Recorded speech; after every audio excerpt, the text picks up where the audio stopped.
What would you need to survive a long-term grid down or power outage scenario? Today's video, we're going to be asking the question, and we're going to be taking a look at what I personally have or what I would personally want to have during that situation. Hey guys, Time Preparedness, welcome back to the channel. A couple of months back, I put out a video on how much fuel do you need to survive a 2-week power outage. And that video in itself was a response video to a survival dispatch video. The survival dispatch video said, hey man, you need 75 gallons of fuel for 2 weeks. I watched that and I said, damn, that's a lot of fuel. I don't personally think we need that. So in my video, I kind of broke it down and I said, you know, the maximum you need is 6 to 8 gallons, I think was the number. It wasn't a lot. And it was the idea that your generator should only be ran to keep the basics on, right? And I'm talking freezers is really just the basics. And I had a lot of great comments coming from that video. A lot of people said, hey, look, I agree with you, right? I keep about 10, 15 gallons at home. I don't need 75. Some people said, well, hell, 75 ain't close to enough. I need 250 gallons. Some people said, well, that's why I have a dual fuel generator, because one thing I was worried about is where are you going to store the fuel? How are you going to keep the fuel good? Well, they said, no problem. I have a dual fuel generator and I got 250 gallons of propane sitting in my backyard. Awesome. Some people said, emergency purposes? No. My generator is to keep my house cool during a power outage, right? It's not emergency purposes. It's to keep my AC running on all the time because I live in Arizona. It's 113 degrees yesterday.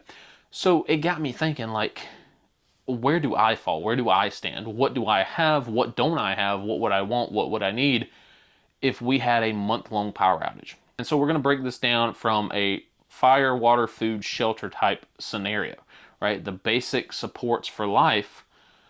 Where am I going to get them? How am I going to have them? What am I going to do if they run out? So this might sound like I'm bragging. This might sound like, hey, look at me. You know, I'm breaking OPSEC and look at all the stuff I have. I don't want this video to sound like that. What I want to do is I want to put this video out and get your guys' opinions, get y'all's input and say, hey, you should do this, you should do that instead. Shelter is a very basic concept. For me personally, if I lose power, I'm staying at home. Until my area becomes unsafe, I'm staying at home. There's no point in me trying to pack up my stuff and especially run off into the woods. I think a lot of people have this fantasy of running off into the woods and living like Grizzly Adams. And at the first sign of danger, that's where they want to dip out to, right? Oh no, the power flickered. I need to pack my bags and run off to the woods. These are the same people that haven't gone camping in like 30 years. Anywho's, I think that that is a fantasy. I had the same fantasy when I was 18, 19 years old, and then, you know, I got smarter. Okay, there's too many dangerous things in the woods that you aren't expecting. Spiders, snakes, cliffs, bad water, hogs in my area that will carry you off. So if my area does become dangerous, I will not pack up and move off to the woods. I will pack up and go to a family member's house. Now, that family member might not have power, but at least now we are teamed up. We are working together to get through whatever the situation is. Now you have to think of what situations would lead to a month-long power outage. For my area, there's really about 3 of them. Hurricane, tornado, and snowstorm. Most snowstorms we have are a 4 to 5 day event, right? The snow is already melted before we get the power back on. Now our snow melts basically the next day, but it's the ice and the sleet that we really have to worry about. A massive major Texas-sized snowstorm hitting our area or ice storm hitting our area, much like Texas, we would be screwed. Tornadoes. We had a tornado back in 2020. It was the first tornado to cause massive damage in like 15 years. So we are primed for one. Not prone to them, but we are primed for them. We get about 2 to 3 hurricanes a year. Now, I don't live on the coast, so I'm not worried about the flooding, but we do have to worry about the high winds, the high rains, stuff like that, because the amount of trees we have, that is what causes our power outages. I need to make sure my house is still safe, even if it gets damaged. Have some tarps, have some tin, have something that can replace a hole in your roof if you get it. Because as structurally sound as your house might be, if you have a giant hole in the roof and it's pouring down buckets of rain outside, it's probably not best to sit up under it. So throw a tarp up there, nail it down, throw some tin up there, something to prevent that rain from coming in. So number 2 is fire, and fire means two things. Number 1 is heating, and number 2 is cooking. So number 1 for fire is heat, right? How are you going to stay warm? There's short-term solutions and there's long-term solutions. Luckily for me, I live in a household with a bunch of kids and a bunch of people that all fit in my bed. If the power goes out and we don't have a heat source, we plan on piling up in the same bed. We've done this before, and everyone's sleeping in the room. The basic simple thing you can do is blankets and sleeping bags. And if you don't have enough blankets, start pulling towels out, start pulling bed sheets off, start pulling anything and everything you can find to stay warm. So piling in your bed is going to be, great for wintertime or great for sleep time. What are you going to do throughout the day? Throughout the day is where your heavy jackets come in, your long johns, your layering systems. Remember, you lose a lot of heat through your feet and through your head, so 2 pairs of socks, maybe a nice merino wool beanie. That's going to keep you warm. Layering. When I went on my last hiking trip back in January, one thing that I did was put long johns on because I knew it was going to be cold. Yes, I got toasty as I walked, but I stayed nice and warm. That's where your layering factors come in if you don't have a heat source. Now, again, luckily for us, this is not a brag, we have a heat source. We have 2 propane tanks. One is 250, one is 150. So we have like 350 gallons of propane that will keep us warm even if there is a power outage. We have a wall-mounted space heater, and that will prevent the living room from getting too cold of a temperature. So remember, even if you have a backup option like we do, don't rely solely on that backup option. One thing that we learned last year was that things can go bad with it. Our fuel regulator went out on our backup tank. So our main tank went dry. It's common. It happens all the time. We were running on the backup tank and the regulator stopped working. So it had a full 150 gallons, 125 gallons, whatever it is, and it stopped working. Just because you have a backup, you should probably have 2 or 3 backups, right? So luckily for us, we did move to like kerosene fuel. We did just send the kids over to grandma's house and they did fine. Have a backup option, but then have a backup to the backup. So the second thing that goes with fire is cooking. A lot of people think, okay, power goes out, I'm just going to go outside and build a fire and cook on that. Great. But what if you live in the city? What if you live in suburbia, right? Is there enough trees? If there's enough wood, is there enough sticks in your area that you can cook every single meal in an open fire pit? A lot of times with fires, people like to build these big, massive, raging, roaring fires. But the problem with that is all the heat is escaping. You got this little pot right here, but all your heat's over here. So do you know how to cook on an open fire? Because this is a whole lot different than your electric stovetop. So for us, again, we have propane as a backup heat source. We have propane as a main source. We also have propane as a cooking fuel. Okay, so if we did lose power, we can still cook. Again, until and unless that regulator goes bad again, or the tank goes bad, or it gets a hole in the line, or it freezes up like down in Texas. So we have that option, but if that option messes up, freezes up, what's our option then? We do also have isobutane and little propane canister stoves. These are great for short-term disasters and emergencies. I would not rely on them for an everyday source, or you're going to need a ton of propane. These are good for mountain house meals, for making up little pots of coffee, but I would not rely on them solely for the purpose of heating up every single meal. We also have a propane grill. We also have a charcoal grill. Now, if I go through my charcoal, I can put wooden sticks and make it into a biomass stove. Not that big of a deal. But if you live in an apartment, suburbia, do you have that option? Worst case scenario, I can go outside and I can build a rocket stove. A rocket stove is better for cooking, especially because all of the heat goes directly up. It's kind of like an L shape or a V shape. Your fuel goes in, your heat goes up. Versus an open fire, fire here, fire out here too. So a rocket stove, if you are limited on wood and fuel supplies, might be a good option. And again, you can get them very portable. I think they make ammo can rocket stoves that, yay big. Another option for cooking is something like a solar oven, a GoSun series of stoves. This will heat up a small meal. This is the GoSun Go, super portable, like a foot long, super portable. I also have the GoSun Sport, which is a little bit bigger. I also have the GoSun Fusion, which is a lot bigger. I'm focusing on cooking a lot because with cooking, my family can be happy. My family can be satiated. They can be satisfied. right? Even if it's cold, if I can go heat up some hot chocolate, go heat up some water, go heat up something and warm them up from the inside, that changes the entire day. That changes the entire aspect of the conversation. So point number 3 is food. What food should we be stocking up on for a long-term power outage scenario? Again, this is a month or longer. There's 3 categories I'd say in food: short-term, long-term, and regenerative food. Short-term food is your hurricane snacks: Pop-Tarts, crackers, cereals, cereal bars, snack cakes. These are short-term disaster foods. These are things that you can find on local grocery store shelves, so you don't have to specially order them. You can go pick them up. They're going to stay good for, maybe a month for bread, stuff like that. You can make easy meals with them. Open up a bag of Pop-Tarts, open up a bag of crackers, some Ritz crackers and a little bit of peanut butter, boom, there's your meal, right? If it lasts for longer than a month, that bread that you used within the first 4 or 5 days is going to be gone. That dry cereal that you ate on your nice cold milk for the first 2 or 3 days is going to be gone. So that's where you move into your long to medium term food. This is your canned goods. This is your Mountain House meals. This is your MREs.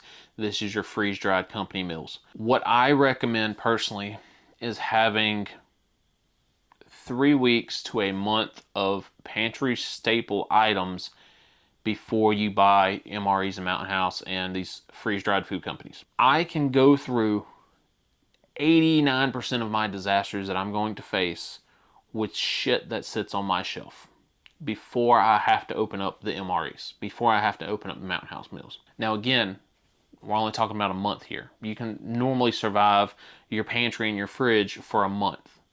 But if we do go in massive grid down situation like Venezuela 10 years, long-term food storage is going to help you out. It's not going to save you. It's going to help you. It's not going to save you. Your regenerative food, okay, that's what's going to save you in the long run. If you cannot grow a garden, if you cannot raise livestock, if you cannot grow your own produce in your own land or a local area, you will die. You can only store up so much food before you run out of space, money, or time. You can grow years worth of food in the course of every single season. It takes knowledge, it takes know-how, it takes equipment that you may or may not have at this time. Start growing your gardens. We tried last year, we did really well. We did this year, did terrible. But now we know for next year what we need to do better, what we need to do right, what we need to do wrong, what we need to add to it. Versus, okay, well that didn't work out. I need to buy a year's worth of freeze-dried Mountain House meals and 4 Patriot meals at $2,000 a pop per person. Let's move on to point number 4, which is water. If your water stopped running from the taps today, where are you getting water from? Most preppers recommend stocking up on, a case of water. Cool. That's great for about 3 days. What are you going to do past that point? Do you know of a local water source that you can go get the water? Well, how are you getting the water from? What are you transporting the water with? Can you move the water by yourself? Because no offense, I know we're big, strong internet men, but a 5-gallon bucket weighs about 40 pounds filled with water.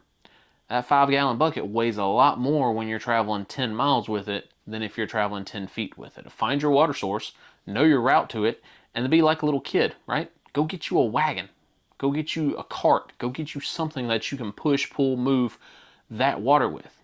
Get you a little bicycle and put a little basket up front and go fill up your little single water bottles. Okay? Figure something out where you can get water. Me personally, I have a small, I call it a creek. It's more of a stream at the bottom of my property. But to get to that, right, I'm fighting knee-high grass. And then I got to go walk down a hill and then walk back up a hill. Is it worth it? Yeah, I mean, to get free water from my creek, yes, of course. But then now I have to filter it. Now I have to purify it. Now I have to get all the floaties out of it. But I am also not walking like 4 miles to go get water. So it's pretty beneficial. It might take me forever to fill up a bucket, but it's a water source and it's local. I do have a well on my property. I don't know how long the well's been there. I don't know if the water is any good. I need to get it tested out. But I do have it in my front yard. Well, now I have to rig up some sort of a system to get the water out of the well. Luckily, it's a big bore well. that I can drop a 5-gallon bucket into. But again, 40 pounds being lifted up, how am I going to do that? Can I set up like a little turning system that raises it up for me? Or am I going to have to muscle it up every time? Understand that just because I have those water options, they might not be good, right? That well could have gone bad 20 years ago. I might not know it. Again, I need to get it tested. That creek can dry up. So what are my options from there? I know in my local area, you can get a topo map of your local area and it shows most of the little creeks. But again, could they dry up? Are they big enough, right? The lake is 15 miles from my house. I don't want to have to travel 15 miles a day just to go get a couple gallons of water. You need a long-term plan for water solution, and then you need to figure out how are you going to filter it. What I have is a 5-gallon bucket, sand and charcoal, and then I have another 5-gallon bucket with a Sawyer squeeze bucket setup. So my water comes in, the sand and charcoal takes care of a lot of the stuff, and then it runs into the Sawyer, which takes care of a lot of the bacteria. Life straws don't work. They don't work for long-term solutions.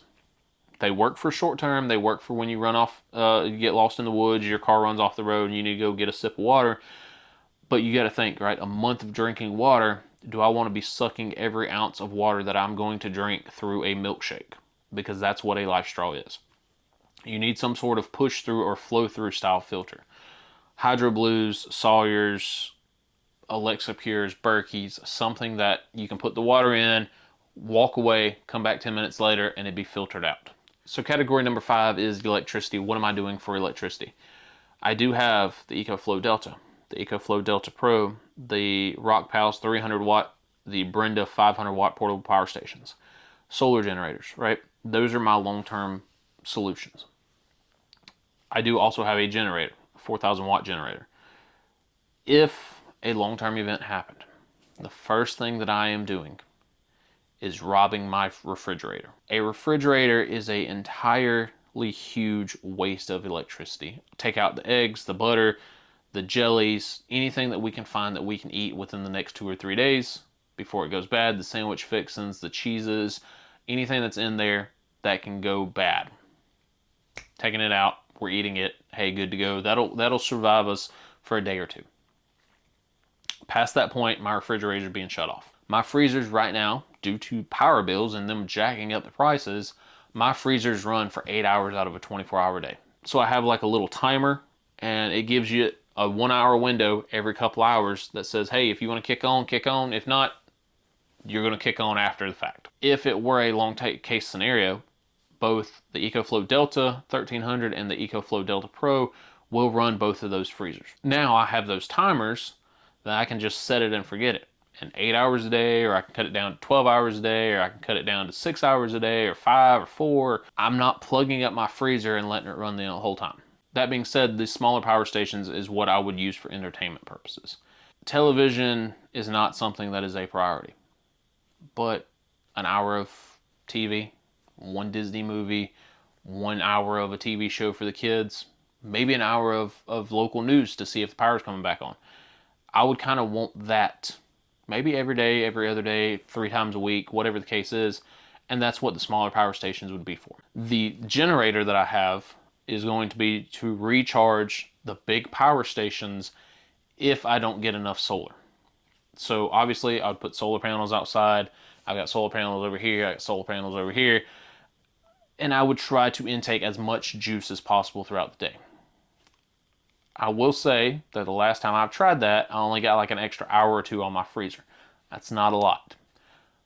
But it was only using 1 panel, not all 4 or 5 of them that I have. What I would do is I would turn on the gasoline generator and I would plug that bad boy up to fast charge, and then I would run it until it's at 75, 85% and then unplug it. But that way the gasoline generator is only being used to recharge that, which then recharges my freezers.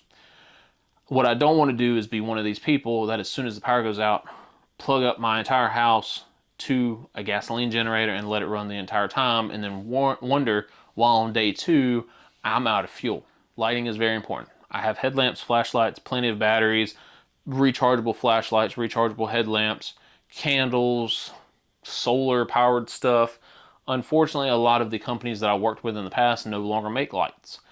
The Deciwatt Now light, that was a great, fantastic option. The company went dead. The eco-worthy 84 amp hour little lighting unit, that was a great unit. The company no longer makes them. So your lighting options are starting to get few and far between. BioLite Solar Home 620, and then Lion Energy has something very similar. It's like a cabin light. That is it for a all-in-one lighting kit. One topic that I can talk about is get to know your neighbors. A lot of problems with mutual assistance groups or MAG groups is that the people live so far away. They're an hour away, 2 hours away, 3 hours away. Well, why am I going to risk my life coming to save you when I have my own situation going on over here? Talk to your neighbors. Get to know your neighbors. Maybe they are preppers too. Maybe it might not come up the first conversation, but eventually you get to talk to one another and you're like, you got a generator? And he's like, yeah, I got a generator and a couple of cans of food. And you get to talk to one another and you realize, hey, y'all are both on the same level. Y'all are both level-headed and y'all are both kind of prepared. Maybe not the best, super awesome prepared, have bunkers in your backyard, but you are more prepared than the next guy, than the next neighbor. Well, then now the two of y'all go talk to that neighbor, right? Build up your neighborhood communities. When I tell my wife, hey, I'm hoping we get a power outage, it's because that's when I want to go talk to the neighbors. Not that I want to give out my resource and here you go, but have a meal with them. Hey, invite them over for pancakes in the morning because they haven't eaten in 2 days because the power's been out. And they get to talking with them going, hey, when this clears up, you might want to go get you some of these stuffs. And that's how you build up relationships. That's how you build up community, because especially your neighbors are going to be there first, long before the MAG groups, long before the first responders. All right, guys, let me know down below situations, right? Situations that would cause a month-long power outage. Let me know what you have fire, water, food, shelter-wise. Are you comfortable with where you're at, or are there positions and places that you need to grow on? Let me know down below what you think, and let me know what your plans are to survive a 1 month long power outage or longer. That's all I got for today's video. I understand this is a long one, but I appreciate you watching. That's all I got, y'all. Stay safe out there.